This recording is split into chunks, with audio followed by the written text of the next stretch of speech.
6 de noviembre, San Pedro Poveda Castroverde, San Inocencio de la Inmaculada Canura Arnau y compañeros mártires. La Iglesia española celebra hoy la beatificación de 522 hijos mártires, profetas desarmados de la caridad de Cristo. Es un extraordinario evento de gracia, que quita toda tristeza y llena de júbilo a la comunidad cristiana. Hoy recordamos con gratitud su sacrificio, que es la manifestación concreta de la civilización del amor predicada por Jesús. Los mártires no se han avergonzado del Evangelio, sino que han permanecido fieles a Cristo, que dice: «Si alguno quiere seguirme, niéguese a sí mismo, tome su cruz cada día y me siga. Quien quiera salvar la propia vida, la perderá, pero quien pierda la propia vida por mí, la salvará». Sepultados con Cristo en la muerte, con Él viven por la fe en la fuerza de Dios. España es una tierra bendecida por la sangre de los mártires. Si nos limitamos a los testigos heroicos de la fe, víctimas de la persecución religiosa de los años 30 del siglo pasado, la Iglesia en 14 distintas ceremonias ha beatificado más de 1000. La primera, en 1987, fue la beatificación de 3 carmelitas descalzas de Guadalajara. Entre las ceremonias más numerosas, recordamos la del 11 de marzo de 2001, con 233 mártires. La del 28 de octubre de 2007, con 498 mártires, entre los cuales los obispos de Ciudad Real y de Cuenca, y la celebrada en la Catedral de la Almudena de Madrid, el 17 de diciembre de 2011, con 23 testigos de la fe. El Papa Francisco beatificó a 522 mártires, que vertieron su sangre para dar testimonio del Señor Jesús. Es la ceremonia de beatificación más grande que ha habido en tierra española. Este último grupo incluye 3 obispos y además numerosos sacerdotes, seminaristas, consagrados y consagradas, jóvenes y ancianos, padres y madres de familia. Son todos víctimas inocentes que soportaron cárceles, torturas, procesos injustos, humillaciones y suplicios indescriptibles. Es un ejército inmenso de bautizados que, con el vestido blanco de la caridad, siguieron a Cristo hasta el Calvario para resucitar con Él en la gloria de la Jerusalén celestial. En el periodo oscuro de la hostilidad anticatólica de los años 30, esta noble nación fue envuelta en la niebla diabólica de una ideología que anuló a millares y millares de ciudadanos pacíficos, incendiando iglesias y símbolos religiosos, cerrando conventos y escuelas católicas, destruyendo parte del precioso patrimonio artístico. El Papa Pío XI, con la encíclica Dilectissima Nobis, del 3 de junio de 1933, denunció enérgicamente esta libertina política antirreligiosa. Recordemos de antemano que los mártires no fueron caídos de la guerra civil, sino víctimas de una radical persecución religiosa, que se proponía el exterminio programado de la Iglesia. Estos hermanos y hermanas nuestros no eran combatientes, no tenían armas, no se encontraban en el frente, no apoyaban a ningún partido, no eran provocadores. Eran hombres y mujeres pacíficos.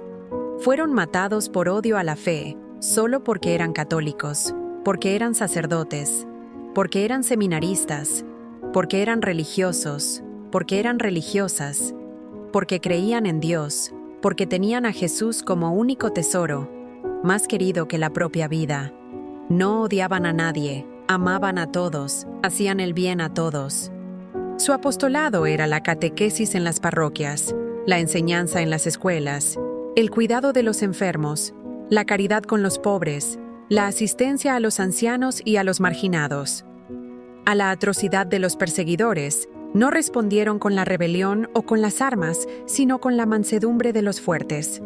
En aquel periodo, mientras se encontraba en el exilio, don Luigi Sturzo, diplomático y sacerdote católico italiano, en un artículo de 1933, publicado en el periódico El Matí de Barcelona, escribía con intuición profética que las modernas ideologías son verdaderas religiones idolátricas, que exigen altares y víctimas, sobre todo víctimas, miles e incluso millones.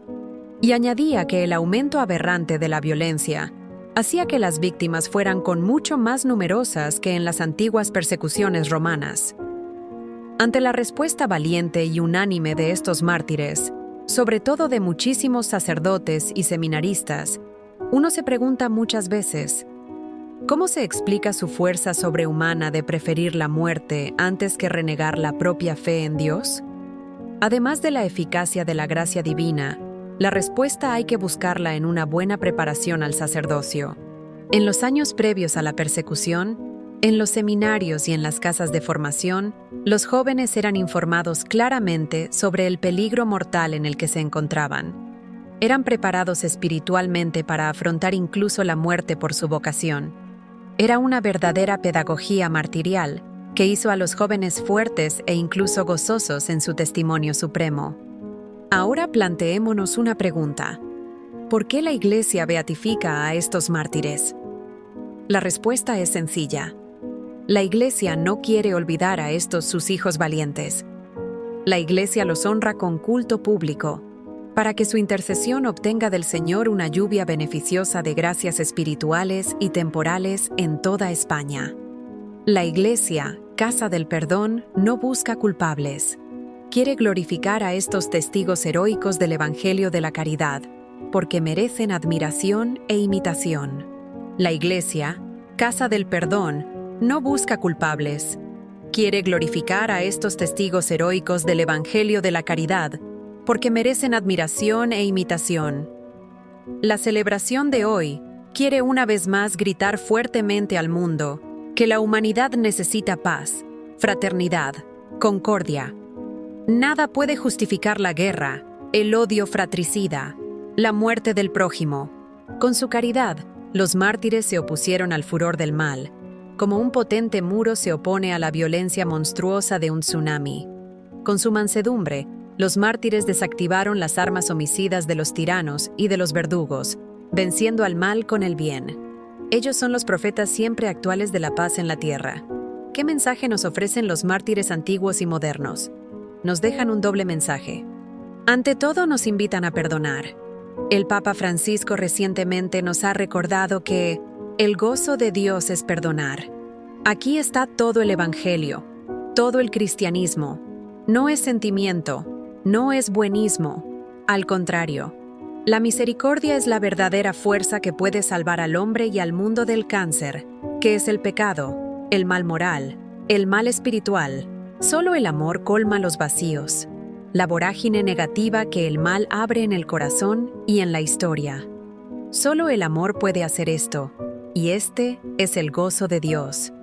Estamos llamados, pues, al gozo del perdón, a eliminar de la mente y del corazón la tristeza del rencor y del odio. Jesús decía, «Sed misericordiosos, como es misericordioso vuestro Padre Celestial». Lucas 6:36. Conviene hacer un examen concreto, ahora, sobre nuestra voluntad de perdón. El Papa Francisco sugiere, cada uno piense en una persona con la que no esté bien, con la que se haya enfadado, a la que no quiera. Pensemos en esa persona y en silencio, en este momento, recemos por esta persona y seamos misericordiosos con esta persona. De aquí surge un segundo mensaje, el de la conversión del corazón a la bondad y a la misericordia. Todos estamos invitados a convertirnos al bien, no solo quien se declara cristiano, sino también quien no lo es.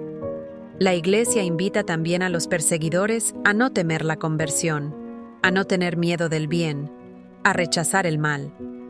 El Señor es Padre bueno que perdona y acoge con los brazos abiertos a sus hijos alejados por los caminos del mal y del pecado. Todos, buenos y malos, necesitamos la conversión. Todos estamos llamados a convertirnos a la paz, a la fraternidad, al respeto de la libertad del otro, a la serenidad en las relaciones humanas. Así han actuado nuestros mártires, así han obrado los santos, que, como dice el Papa Francisco, siguen el camino de la conversión, el camino de la humildad, del amor, del corazón, el camino de la belleza. Es un mensaje que concierne sobre todo a los jóvenes llamados a vivir con fidelidad y gozo la vida cristiana. Pero hay que ir contracorriente. Ir contracorriente hace bien al corazón, pero es necesario el coraje, y Jesús nos da este coraje. No hay dificultades, tribulaciones, incomprensiones que den miedo si permanecemos unidos a Dios como los sarmientos están unidos a la vid, si no perdemos la amistad con Él, si le damos cada vez más espacio en nuestra vida. Esto sucede sobre todo si nos sentimos pobres, débiles, pecadores, porque Dios da fuerza a nuestra debilidad, riqueza a nuestra pobreza, conversión y perdón a nuestro pecado. Así se han comportado los mártires, jóvenes y ancianos. Sí, también jóvenes como, por ejemplo, los seminaristas de las diócesis de Tarragona y de Jaén, y el laico de 21 años, de la diócesis de Jaén. No han tenido miedo de la muerte, porque su mirada estaba proyectada hacia el cielo, hacia el gozo de la eternidad sin fin en la caridad de Dios. Si les faltó la misericordia de los hombres, estuvo presente y sobreabundante la misericordia de Dios. Perdón y conversión son los dones que los mártires nos hacen a todos. El perdón lleva la paz a los corazones. La conversión crea fraternidad con los demás.